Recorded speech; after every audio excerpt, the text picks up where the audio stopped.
Prochain conférencier, Yannick Bouchard. Yannick, il expliquait que quand on fait de la photographie en nomade, on a des problèmes de consommation d'électricité et tout ça. Yannick s'y connaît pas mal, fait qu'il a décidé de faire une présentation sur ça aujourd'hui.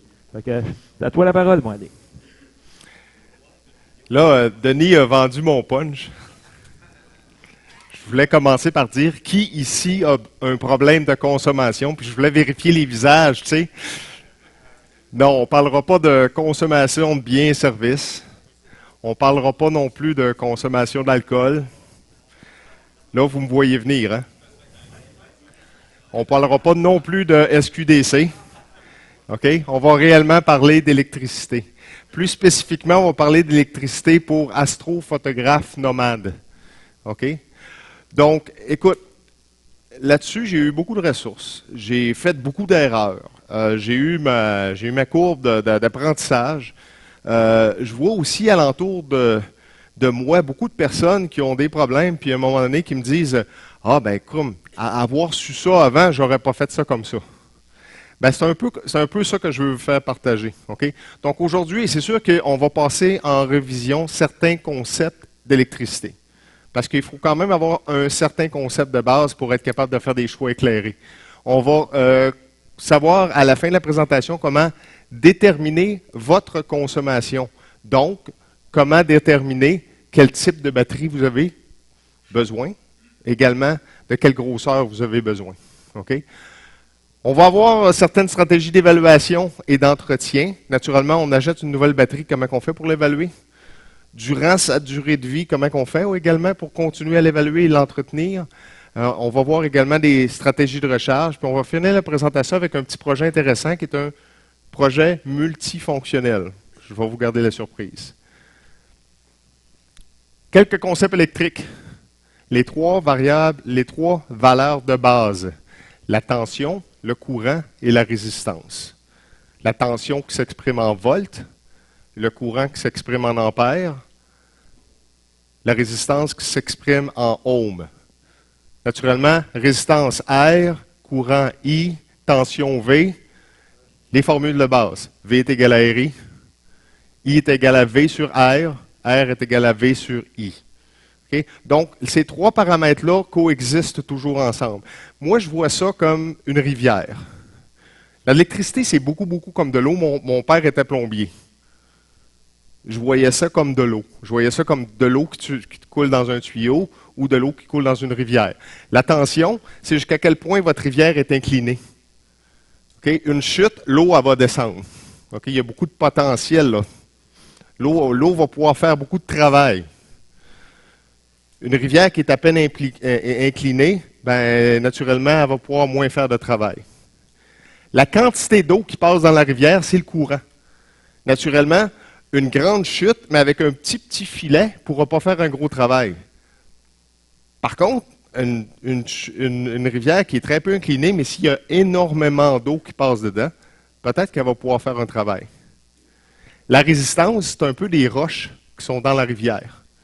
Elle va donner une certaine résistance. Mais en opposé, s'il y a de l'eau qui passe à travers les roches, ça va faire des remous, ça va faire des éclaboussures, ça va faire du bruit. Ça, c'est le travail. Okay? Donc, VRI.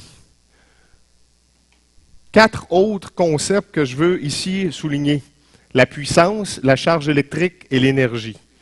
Naturellement, quand on parle de batterie, on va souvent parler de charge électrique. Vous achetez une batterie au Costco, c'est marqué 105 ampères-heure. Ça, c'est le concept du centre. Charge électrique. Vous avez un certain courant appliqué sur un certain nombre de temps. Okay? À ne pas confondre avec c'est une batterie de 105 ampères.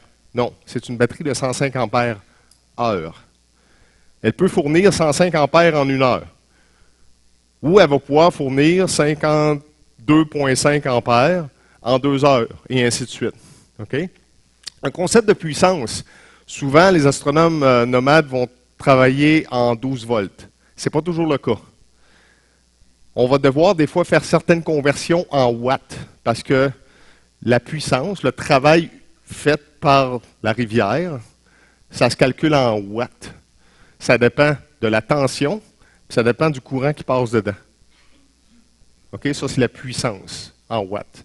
L'énergie. Maintenant, l'énergie, c'est comme un hybride avec la puissance et la charge électrique. Si on veut avoir une idée de comment, c'est quoi la charge électrique de la batterie, mais sous forme de puissance, on peut également calculer ça en watts-heure.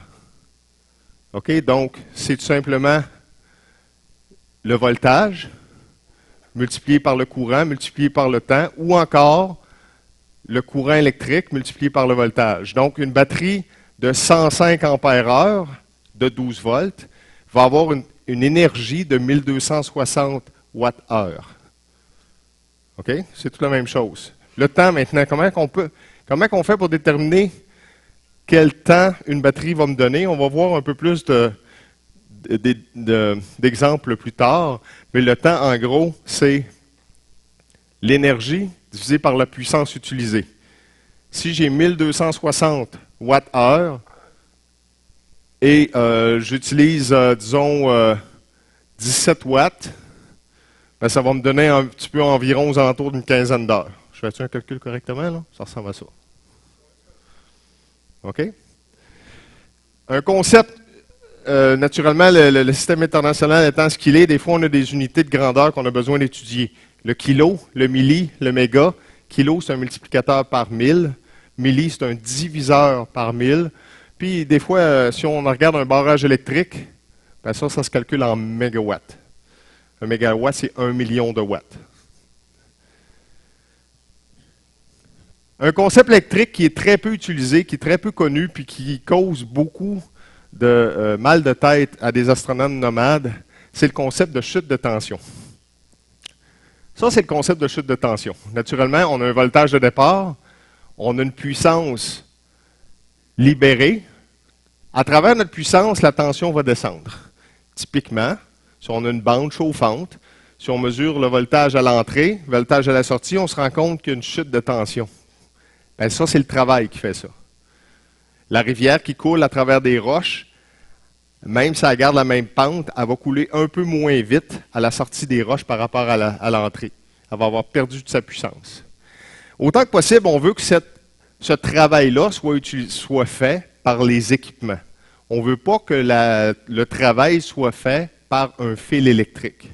On ne veut pas que le fil chauffe. Parce qu'un fil qui chauffe, ça perd de l'énergie. La chute de tension sur un fil, si on considère la chute de tension filaire, va être directement proportionnelle à la longueur du fil et au courant. Exemple, si j'ai un fil ça de long, je n'aurai pas nécessairement de voltage drop, de chute de tension. Si le même fil, avec la même tension et le même courant, je l'étire sur 25 pieds, je vais maintenant avoir de la chute de tension. Okay? Donc, plus un fil est long, plus il risque d'avoir de la chute de tension. Plus le courant est élevé en nombre d'ampères pour le même voltage, plus je vais avoir de la chance que mon fil chauffe, d'avoir une chute de tension. Maintenant, c'est inversement proportionnel à la tension et au calibre du câble. Plus un fil est gros, moins il y a de chances d'avoir de chute de tension. Plus la tension est élevée, exemple entre 12 volts et 24 volts, moins on va avoir de chances de fil de tension, de chute de tension. Maintenant, un quiz pour vous autres. Quelle sera la baisse de tension si on a un courant d'environ 8 ampères, une tension de 12,3 volts, un fil de 25 pieds, le calibre, c'est un gauge 14. Ça arrive souvent, hein? C'est pas mal un exemple qu'on voit souvent. Le fil passe du véhicule jusqu'au télescope, environ 25 pieds. On a pogné le fil qui traînait sur le bord, ça donne qu'on a du fil de maison, du gauge 14. Hein? Ça nous est arrivé, hein? C'est quoi votre guess? On a 12,3 volts à l'entrée, combien qu'on va avoir à la sortie? Pas mal plus mieux. Beaucoup, disons 10 volts. Ben, t'étais pas loin. On a une chute de tension d'environ 8,22 11,3 volts maintenant. Ça veut dire que notre batterie est pleine. Là. Notre batterie est pleine. Pourtant, à l'autre bout du fil, on a déjà l'équivalent d'une batterie qui est presque complètement vide. En fait, qui est plus que complètement vide. Si notre équipement demande, pour fonctionner, 11 volts, ça ne prendra pas beaucoup de temps qu'on va être en dessous du 11 volts, même si notre batterie est pleine. Okay? Donc, la grosseur du fil est importante. Maintenant, on peut faire ça en calculant des belles chartes comme ça. Moi, je suis une personne paresseuse de nature. Je suis un spécialiste d'automatisation, je suis un gars paresseux. J'aime autant me faire un petit tableur, un petit programme qui va faire la job, comme ça, je n'aurai plus jamais besoin de la faire dans le futur. Donc, ce que j'ai fait, j'ai pris le tableau, j'ai converti ça, puis j'ai fait un tableur électrique, un tableur pour les calculs électriques, puis je peux arrêter là. Je vous l'ai rendu disponible. OK? Je vais vous demander de noter cette adresse-là. Ça va vous permettre de voir le tableau, de faire des calculs avec. Puis ça va vous permettre aussi disons, de le télécharger sous forme Excel ou même de le copier dans votre Google Document. Ça va vous permettre de calculer le voltage drop, entre autres. OK? Ça va vous permettre de répondre des questions. J'ai une caméra qui tire 3 ampères. J'ai 6 pieds de fil entre ma batterie et ma caméra. Quel gauge j'ai besoin d'utiliser? Celui-là, il est fait en fil de cuivre. Okay. Naturellement, on essaie de garder le voltage drop aux alentours de 4% ou moins. Okay? 4% au moins, c'est un bon chiffre. Mais écoute, en astronomie, d'habitude, pour le côté capacité, parce que nous autres, ce qui nous intéresse, même si le fil chauffe, il ne prendra probablement pas en feu. Nous autres, ce qui nous intéresse, c'est de garder au maximum la capacité de notre batterie. Hein? C'est ça qui nous intéresse. Là. Donc, une des premières choses à faire pour savoir quelle batterie on a besoin, c'est de déterminer qu'est-ce que chacune de nos pièces d'équipement vont consommer comme électricité. On a besoin de déterminer quelle est la puissance utilisée par notre équipement, donc la tension puis le courant. On a besoin de faire ça pour chacune de notre pièce d'équipement. Okay, caméra, monture, chauffage, ordinateur, éclairage, glacière. On a je peux vous montrer 2 stratégies ici, comment faire ça. Il y a la méthode du multimètre ici, à gauche. Vous avez une source d'électricité, une source DC en courant continu, qui va fournir de l'énergie. Ici, disons, j'ai une résistance. La petite résistance fait action d'une pièce d'équipement quelconque. C'est l'exemple. Okay? Puis à travers ça, mon multimètre est vraiment dans le circuit, puis mon multimètre est en mode de lecture d'ampères. Okay? Ça me permet de déterminer qu'à 12 volts, cette résistance-là va utiliser 0,14 ampères ou environ 104 milliampères. Okay? La deuxième manière également que j'aime bien, moi, que j'utilise très fréquemment, c'est le wattomètre ou le wattmeter, communément appelé. On achète ça sur Amazon, sur eBay, sur AliExpress. Ça permet en plus de mesurer le voltage, l'ampérage. Ça permet également d'accumuler le nombre d'ampères-heure que l'équipement va utiliser durant une longue période de temps. Même chose, ça permet de déterminer le watt-heure également. Puis en prime, ça permet d'utiliser les pics. Ça permet de garder en mémoire les pics de consommation. Okay? Donc, si vous voulez vous assurer que votre équipement, lorsque vous l'allumez, il n'y a pas un pic de consommation pour faire un choix plus éclairé, exemple pour des fusibles, le wattmeter va pouvoir vous donner cette information-là. Ça nous donne un beau tableau. Ça, c'est mon équipement. La monture, environ 1 ampère. Par contre, j'ai des pointes à 3 ampères.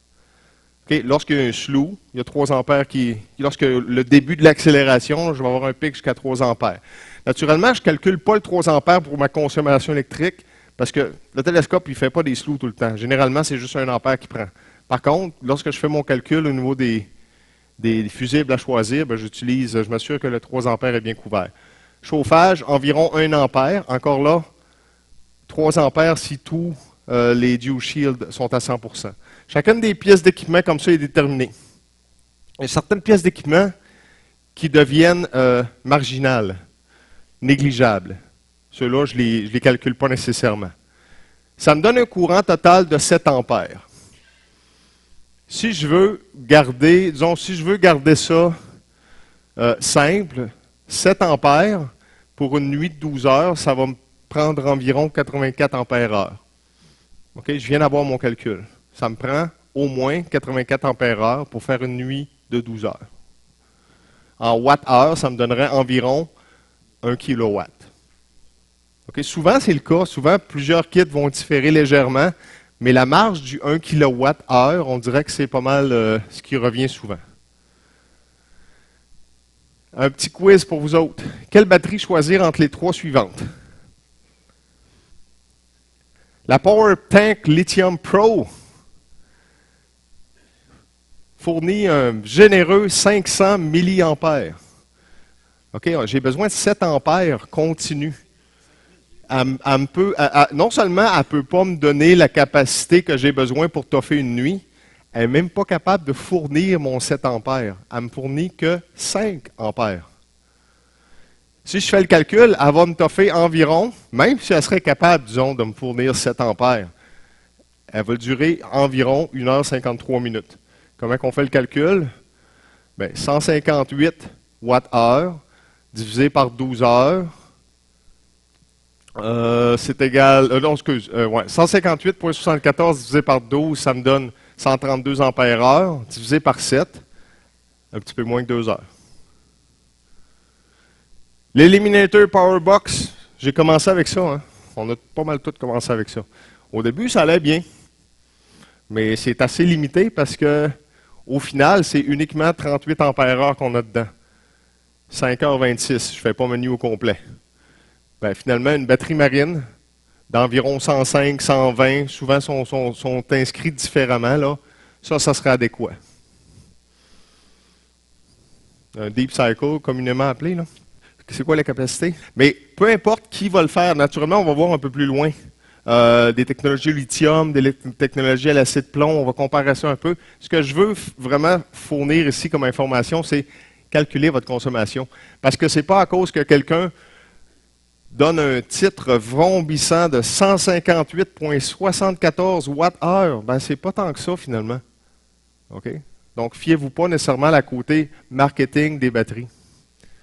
Même si c'est techniquement des choses qui sont utilisées pour contrôler des télescopes. Est-ce que la batterie que je vais acheter peut vraiment me donner ce qui est inscrit sur la batterie? Une batterie de l'acide plomb, il y a plusieurs sous-catégories. Hein. Quand je dis acide plomb, c'est assez large. Il y a les batteries marines, les batteries AGP, il y a des batteries scellées, il y a même des batteries d'auto. Autant que possible, n'utilisez pas les batteries d'auto, elles ne sont vraiment pas faites pour se décharger, moins que le typique 12,6 volts, ils n'aimeront vraiment pas ça. Okay? Une décharge profonde, ratio prix-énergie quand même assez adéquat. 1 kWh, on va payer ça environ 125 $. Quand même assez, ça si on parle d'une batterie Costco, une batterie Walmart. Okay? Naturellement, le ratio poids-énergie, c'est assez pesant, environ 20 kg par kilowattheure. Par contre, selon le site de Batterie Expert, on ne peut, c'est vraiment pas recommandé de décharger même une décharge profonde à moins que 50 %. En passant de décharge profonde, ça ne veut pas dire qu'on peut complètement la décharger. Ça peut simplement dire qu'il y a une charge, il y a une charge profonde de courant dedans. Okay? Donc, on peut la décharger un peu plus longtemps, jamais en deçà d'environ 11,9 volts, on va le voir. Okay? Donc, c'est à peine 50 %, voire, disons, 40 %, moi je dis. On peut la décharger 60 % puis garder 40 % dedans. Elle a également un nombre limité de cycles de recharge, puis ce nombre de cycles de recharge-là va être hautement variable selon ce que vous avez fait avec. Une batterie qui a été déchargée une seule fois à 10 volts, je peux vous garantir qu'elle ne fera pas 1000 cycles. OK? Facile à trouver par contre. Puis quand même assez long, une durée de vie appréciable si elles sont bien entretenues. Maintenant, une des technologies qui est en évolution présentement, c'est la batterie au lithium. La batterie au lithium, elle, va pouvoir nous donner une décharge complète, ou à peu près, parce que le taux de décharge d'une batterie au lithium, c'est inférieur, disons, même à 9,6 volts, elle va être très, très contente. Si on se monte une batterie de 12 volts au lithium, même à 9,6, ça va être bien contente. Donc, on n'aura jamais besoin de se soucier de trop la décharger. Format très variable, par exemple. Il n'y a pas vraiment de standard. Pas vraiment de standard jusqu'à présent.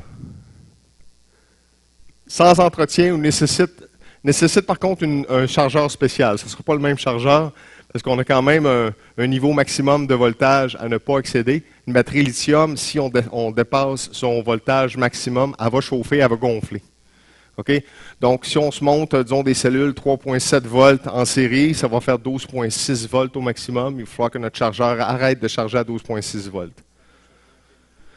Non, ça prend vraiment des chargeurs au lithium. C'était où la question? C'est ici? OK. Ça va prendre un chargeur au lithium. Le chargeur au lithium, lui, va monitorer la pente à un moment donné en superficie, puis il va arrêter la charge à un niveau quelconque. Le ratio poids-énergie, historiquement, c'est aux alentours de 350 à 700 $. Donc, Hendrix, 1 kWh, sans regarder, là, je pense que c'est aux alentours de 5, 6, peut-être 700 $. Ça peut ressembler à ça. Quoique, j'ai vu ça le mois dernier sur un site web. Je vais vous donner mes sources tout à l'heure. Ratio poids-énergie, très intéressant. Environ 3 fois plus léger qu'une batterie d'acide. Peut être déchargé sans diminuer la capacité, un nombre de cycles extrêmement élevé, 2000 et plus. Les sources, c'est ici. Difficile à trouver, par contre, il y a un projet qui s'appelle Do It Yourself Powerwall. Un YouTuber qui s'appelle jehusgroupby.com. C'est un gars de Californie. Lui, il a commencé une idée de dire j'aimerais populariser l'idée qu'à la maison, on pourrait facilement avoir des murs avec des batteries. Des murs avec des batteries pour être capable d'accumuler l'énergie, même sans panneaux solaires, d'être capable d'accumuler l'énergie quand c'est le temps, puis de l'utiliser quand c'est le temps. Soit accumuler l'énergie par panneau solaire, ou même dans des contextes où ce que l'énergie est variable, le prix de l'énergie est variable, de dire lorsque la consommation est basse au niveau de mon quartier, j'accumule l'énergie. Lorsque le prix est très haut, je coupe l'entrée électrique puis j'utilise mes batteries. Donc, ce projet-là se spécialise dans l'évaluation des cellules. Puis une des cellules qui est standard ce temps-ci, c'est les cellules qui sont utilisées par les automobiles Tesla, de type 18650. C'est des cellules de 3,7 volts. Ça donne environ une capacité là, de 1 kW pour environ 135 $. Les cellules sans ressources, c'est un petit peu plus gros qu'une batterie AA. Qui donne 1200, oui, exact. C'est des batteries qui peuvent se décharger extrêmement rapidement, qui peuvent être chargées extrêmement rapidement également. Donc, c'est pas mal, ça commence à être standard, ça. Puis ça va être peut-être intéressant d'avoir, dans un futur proche, d'avoir des batteries extrêmement légères qu'on ferait nous-mêmes, des petits bricolages, qui nous coûteraient environ 150 $ pour une batterie, puis on aurait une couple de kilowattheures là-dedans.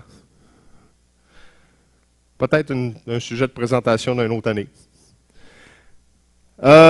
Naturellement, ce que je vous montrais ici, on revise ça. Parce qu'une batterie d'acide plomb, c'est environ 60% de la charge. Fait que mon power tank, c'est maintenant, mon power box, c'est maintenant 3h15. Puis même ma batterie marine, c'est 10 heures.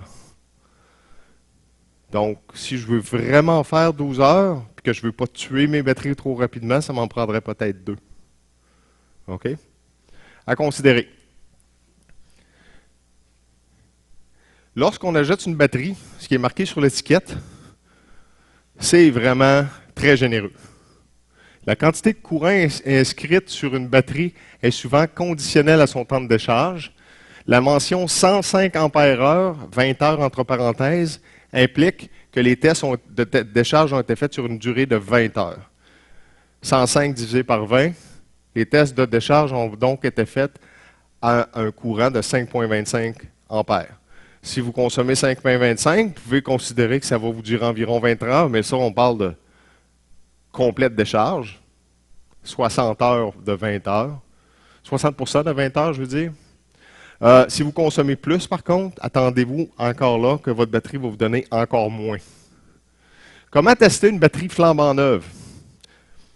J'ai plusieurs manières que j'ai utilisées dans le passé. D'habitude, c'est ce que je fais.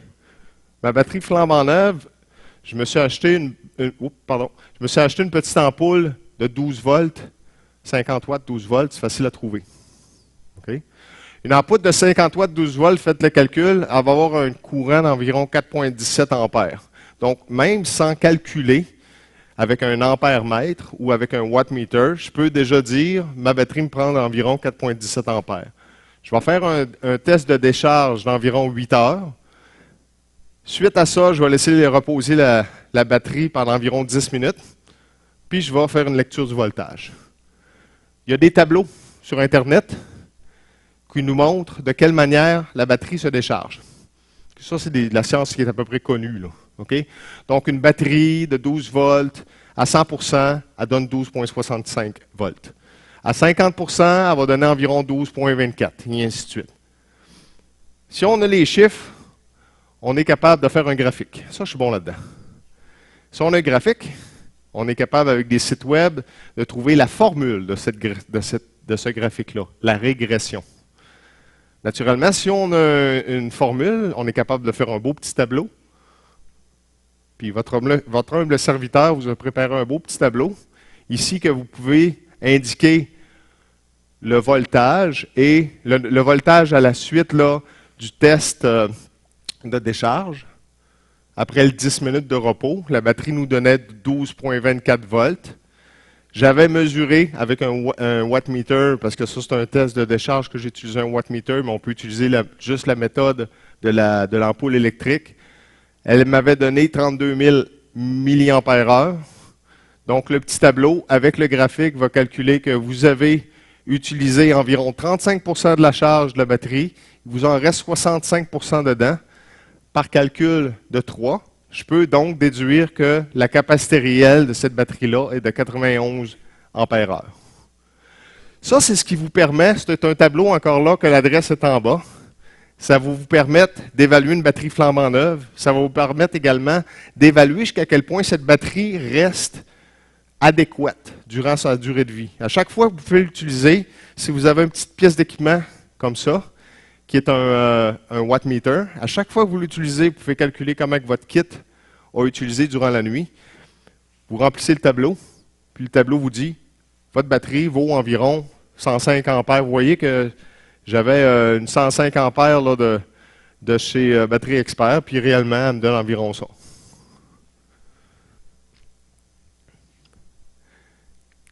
Une des questions que j'utilise souvent, que je reçois souvent, est-ce que je devrais utiliser un ondulateur? On a naturellement des pièces d'équipement. Ces pièces d'équipement-là, généralement, ont des petits adaptateurs AC/DC qui viennent avec l'équipement. J'en ai beaucoup, ça fait bien du fil. Naturellement, ces adaptateurs-là, je ne peux pas les brancher directement à la batterie. Il faut que j'utilise un ondulateur, communément appelé inverter. OK? C'est beaucoup de fil, premièrement. Deuxièmement, lorsqu'il y a une conversion de DC à AC ou de AC à DC, il va y avoir une perte d'énergie. La preuve, mettez-vous la main sur votre inverter ou mettez-vous la main sur votre petit adaptateur AC/DC, vous allez remarquer qu'il y a une certaine chaleur qui se dégage de ces choses-là. S'il y a de la chaleur, il y a de l'énergie qui vient de partir. C'est de la charge de moins qu'on a dans la batterie. Donc, idéalement, on élimine les adaptateurs. On a des pièces d'équipement autant que possible qui vont fonctionner aux 12 volts, qui vont être directement branchées sur la batterie. S'il vous plaît, pas directement sur la batterie, pensez au fusible. OK? Donc, on a des grosses, on a des pièces d'équipement qui sont coûteuses. Investissez quelques dollars de plus. Protégez chacune des pièces d'équipement avec des fusibles. Puis votre fusible, vous pouvez déterminer la grosseur du fusible avec la détermination de votre courant du début. C'est de connaître son équipement. C'est à propos de connaître son équipement. Comment les recharger maintenant, les batteries? Mais si on le garde au DC, si on fait DC à DC, déjà là, il y a beaucoup moins d'énergie de perdue. Fait que, exemple, la majorité des laptops vont travailler à 24 volts. OK? Ça, c'est commun. Un adaptateur DC à DC va prendre moins d'énergie de convertir du 12 volts à 24 volts que de convertir ça de AC à DC. Fait que même pour les pièces d'équipement qui n'utilisent pas nécessairement du 12 volts, essayez d'avoir quand même un convertisseur DC à DC. Puis souvent, c'est moins dispendieux d'avoir un convertisseur universel DC à DC qu'on peut acheter chez Addison que d'avoir un deuxième chargeur de laptop, disons, qui coûte souvent, des fois 100 $ chaque. Là. Un bon convertisseur DC à DC, on parle d'environ 20 $. Puis ça économise de l'énergie également. Comment charger les batteries? On a plusieurs stratégies ici. Le chargeur AC-DC, soit les intelligents ou les réguliers. Si on voit à gauche un chargeur de type régulier, ici c'est un chargeur Genius de type intelligent. Réellement, les temps de charge sont excessivement longs. On parle d'une recharge environ à 3 ampères, voire à 1 ampère. Bon, une batterie qui utilisait environ 70 ampères durant la nuit, ça prend combien de temps à recharger à 1 ampère? 70 heures. 70 ampères-heure qu'on recharge à un taux de 1 ampère, ça va prendre 70 heures. Hey, c'est long. Un des derniers points. La puissance de publicité, encore là, la puissance qu'on voit là sur la boîte qui est marquée 7,2 ampères, est misleading, est sujet à interprétation. Pourquoi? Parce qu'en fait, le 7,2 ampères qui est souvent souligné dans le côté marketing du chargeur, c'est si on utilise ce chargeur-là comme convertisseur AC-DC, on peut fournir jusqu'à 7,2 ampères. Mais en recharge, le même chargeur qui est marqué 7,2 ampères va en fait charger maximum à 3 ampères dans les premiers 25 %, puis le reste du 75 %, il va charger à peine à 1 ampère-heure, à 1 ampère. Donc, ça va prendre beaucoup de temps à charger. Pour répondre à ta question, malheureusement, je croyais qu'un chargeur intelligent était réellement bien meilleur qu'un chargeur régulier. Puis l'expérience que j'ai, c'est que j'ai passé à travers 3 batteries qui ont été tuées par des chargeurs intelligents. Puis je croyais au début que c'était peut-être mon chargeur. Dans le processus, j'ai changé à un autre chargeur intelligent. Elle m'a tué c'est là que la 3e batterie est morte.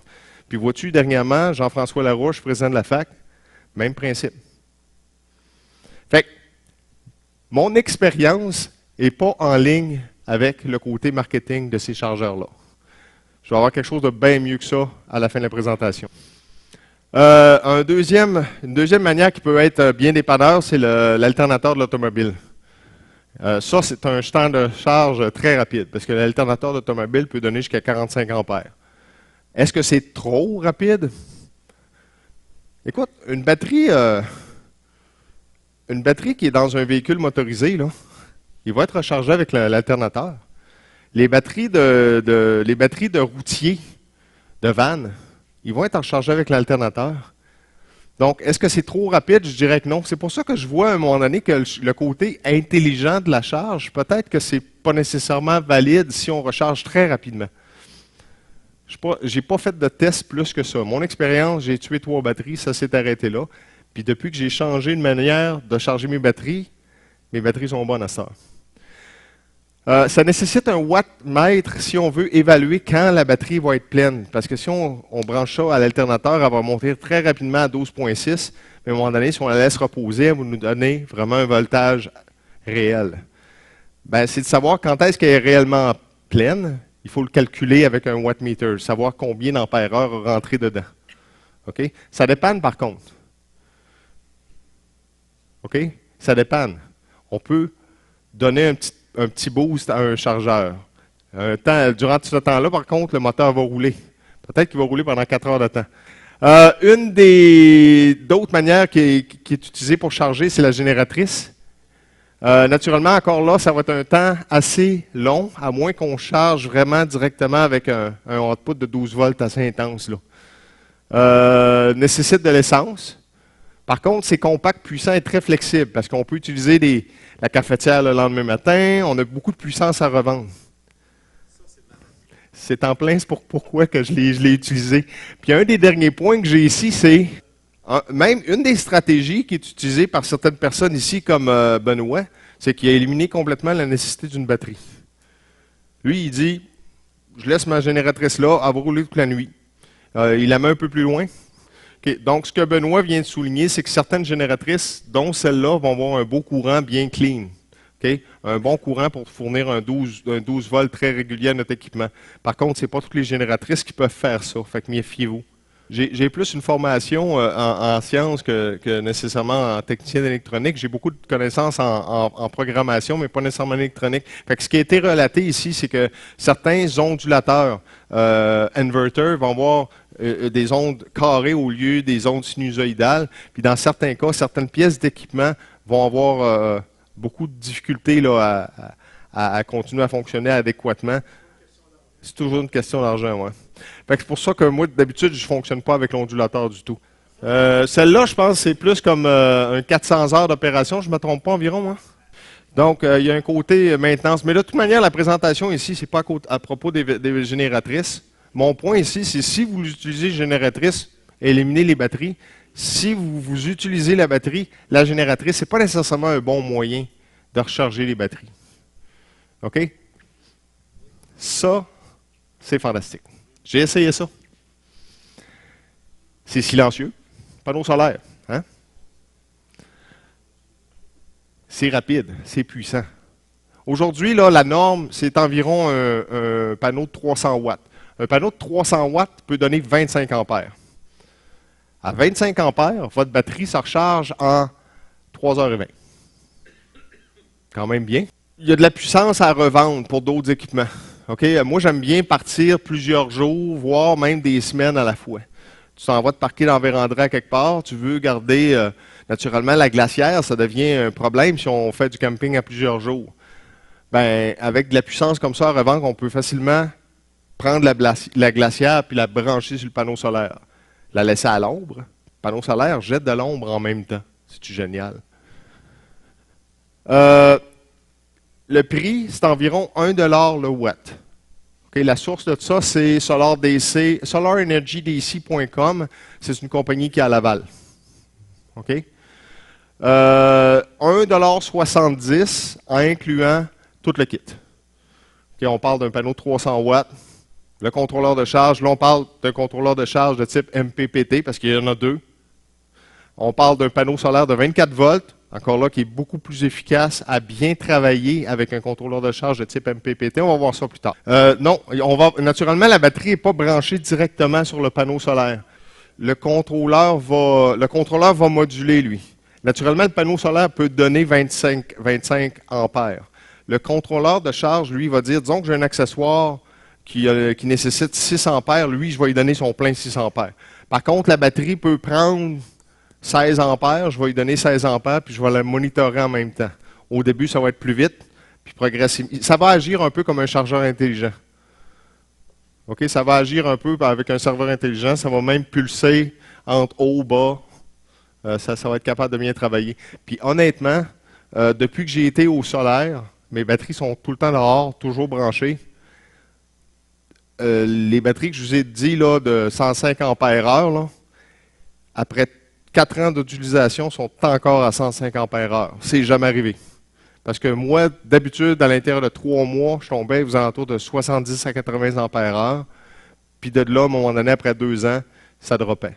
Là, les mêmes batteries, les mêmes fournisseurs me donnent un rendement incroyablement plus efficace. Donc, écoute, le solaire, pour moi, ça a été vraiment magique.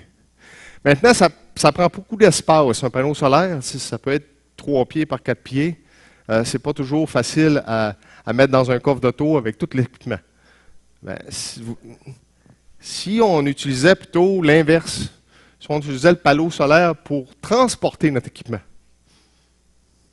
peut-être ça ressemblerait à quelque chose qui ressemble à ça. Une remorque avec un panneau solaire. Ben là, on commence à avoir quelque chose d'intéressant.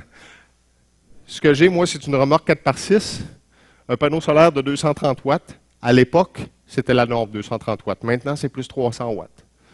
C'est un panneau de 24 volts. J'ai fait l'essai entre un 12 volts et un 24 volts. Le chargeur, le contrôleur de charge peut faire un travail beaucoup plus efficace avec un panneau solaire à 24 volts, même en rechargeant des batteries de 12 volts, qu'un panneau solaire à 12 volts. J'ai remarqué également qu'il était beaucoup plus robuste à garder un taux de charge constant, même par passage nuageux. OK? Beaucoup plus robuste là-dessus. J'ai deux batteries de 105 ampères-heure. Ici, on voit que c'était une batterie de 105 ampères-heure plus un power pack. J'attendais que lui, simplement, rende l'âme, parce que 105 plus 38, c'était quand même suffisant pour moi. Maintenant, je l'ai remplacé par une deuxième. Naturellement, ça me prend un support. Le support, c'est un support d'aluminium. Puis comme vous pouvez voir, j'ai fait la conception du support pour que le panneau solaire s'encastre complètement. Donc, quand j'ai besoin de transporter des matériaux, exemple une feuille de 4 par 8, ça va aller tout simplement par-dessus. Lorsque j'ai besoin de mettre le canot sur la remorque, ben, je ne serai pas obligé d'enlever le panneau solaire. Le panneau solaire s'encastre dans le support, puis le canot s'en va par-dessus simplement. À l'intérieur, contrôleur de charge de 30 ampères, c'est un type MPPT. Si vous voulez vraiment plus d'informations, j'ai fait un article sur cette remorque-là, en particulier à ce site web-là, astronaut.ca. Faites une recherche pour quelque chose, même faites une recherche Google pour une solution à votre problème de consommation. Puis après quelques sites, vous devriez me trouver, étonnamment. OK? Donc, ça, c'est le kit. Ici, j'ai également un contrôleur de charge, j'ai une boîte de fusibles, j'ai quand même un inverter, j'ai quand même un ondulateur parce que c'est pratique d'avoir un ondulateur, détecteur de fumée, puis j'ai le Wi-Fi également en haut. Là. OK? Ouais, tu veux le savoir d'avance, hein? Ici, tout l'équipement, disons, entre le contrôleur de charge, les batteries, puis vers le télescope, c'est tout du fil de gauge 10. Parce que comme on l'a vu, là, 25 pieds, si je ne veux pas avoir de perte d'énergie, c'est un gauge 10 que ça prend. Durant cette présentation-là, on a vu certains concepts. V, R, I, la puissance, le concept de charge de batterie, le concept d'énergie. Surtout, ce que je veux que vous vous souveniez, c'est vraiment le concept de chute de tension. On veut que la chute de tension fasse du travail et non pas chauffe un fil. Okay? Déterminer notre consommation de besoin, on a vu comment faire ça. On a vu les types de batteries, on a vu certaines stratégies de charge, de décharge. On a eu des outils de calcul. Yeah, on est content. Donc, je voudrais remercier particulièrement François Tassé qui m'aide au niveau électricité. On est tous les deux webmestres du site astronaut.ca. Attelage Remorque Étier, qui a fait vraiment la conception de la remorque. RT Machiniste, merci spécifiquement à Patrick, qui a fait la conception du rack au niveau du support du panneau solaire. Énergie solaire DC, au niveau du panneau solaire, au niveau des contrôleurs de charge, au niveau du fil. Allez là, ils sont compétents, ils ont des prix encore meilleurs que chez Amazon ou beaucoup de fournisseurs. Merci à Catherine Lagacé et Éric Labelle au lac Kempt, parce que c'est là que je vais. Okay?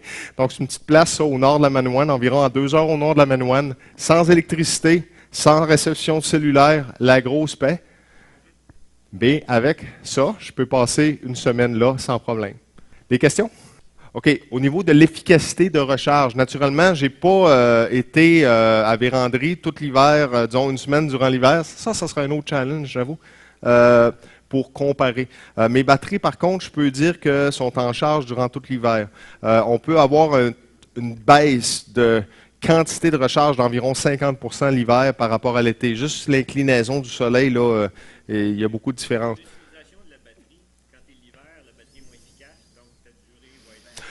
Tu parles, pas la charge, au niveau de l'utilisation de la batterie. Oui, la batterie va donner moins d'énergie, je te dirais, j'estimerais. J'ai jamais fait les tests vraiment, mais j'estimerais que ça sera aux alentours de 10 à 15% de plus que tu perds, surtout pour l'acide. Même 50% de moins? OK. Fait qu'on rapporte 50%. Là. Okay. C'est sûr qu'une batterie vide à l'acide plomb, elle va geler. Ça, c'est une autre affaire. Si tu la gèles, est fini. Okay? Une batterie pleine, il y a plein d'acide dedans, elle ne gèlera pas. Mais une batterie qui est déchargée à moins 30, elle va geler. Okay? D'autres questions? Oui. Quel voltage minimum et maximum DC peuvent endommager notre équipement? Le minimum maximum pour des voltages pour les équipements? Oui, en DC, oui. Écoute, c'est variable beaucoup. Comme exemple, moi j'avais un petit SkyTracker Dioptron qui acceptait entre 9 volts puis jusqu'à 14 volts. C'est très variable. Regardez dans votre livre d'usager. Dans votre livre d'usager, votre pièce d'équipement va vous dire j'ai besoin de ça puis ça. Il y a certains équipements qui vont avoir des cut-offs. Exemple, des Dew Controllers. Certains Dew Controllers en deçà de 11,9 volts vont arrêter de fonctionner pour éviter de décharger complètement la batterie. Fait que chaque pièce d'équipement est unique là-dessus. Là. Regardez vos livres d'instructions. Est-ce que ça répond à la question? Oui, j'aurais un ou deux petits commentaires à ajouter à ta belle présentation. Un bon truc pour les batteries plomb-acide, quelle qu'elle soit, tu ne laisses jamais une batterie déchargée. Autrement dit, quand tu l'amènes chez toi, à la minute que tu rentres à l'intérieur, que tu as fini tout de suite ta messe à charge. Oui, un bon conseil ici qu'on a, ne jamais laisser une batterie plomb-acide à l'état déchargé. On va réduire sa capacité de vie parce qu'elle va se sulfater. Il va y avoir un ajout, finalement, une accumulation de sel sur les membranes de plomb, là, sur la surface de plomb. Ça va ça va éliminer sa capacité à refaire de l'acide par la charge. Ouais, chaque pièce d'équipement là-dessus, il y a des ordinateurs qui vont fonctionner, les Raspberry Pi vont fonctionner absolument 5 volts. Il y a d'autres ordinateurs qui vont accepter entre 9 volts et 15 volts. Donc, c'est très variable. OK. Oui, une dernière question? Dans le secteur de sécurité, comment je peux bien dire? Admettons que tu es borderline, tu as calculé tout ton équipement et tout ça, mais tu n'as pas figuré justement que ton moteur, que tu es l'hiver, puis quand tu es en mode slowing l'hiver, automatiquement à cause de la graisse, ça va souvent faire des drops de voltage. Puis là, ben, des fois, ton contrôleur, il va planter, peu importe, mais tu n'as pas. Normalement, l'été, ça fonctionnerait, mais l'hiver, ça passera tout simplement pas parce qu'il va te demander plus d'énergie d'une façon ponctuelle, mais ça va être assez pour faire descendre ton voltage et faire planter le contrôleur à ce moment-là. C'est un très bon conseil. Donc, en prévoir plus que moins, naturellement, contrôler les pertes typiques qu'on ne calcule pas. Les fils. Les fils, vous allez manger votre capacité de batterie pour rien, dans le fond. Bien, merci beaucoup.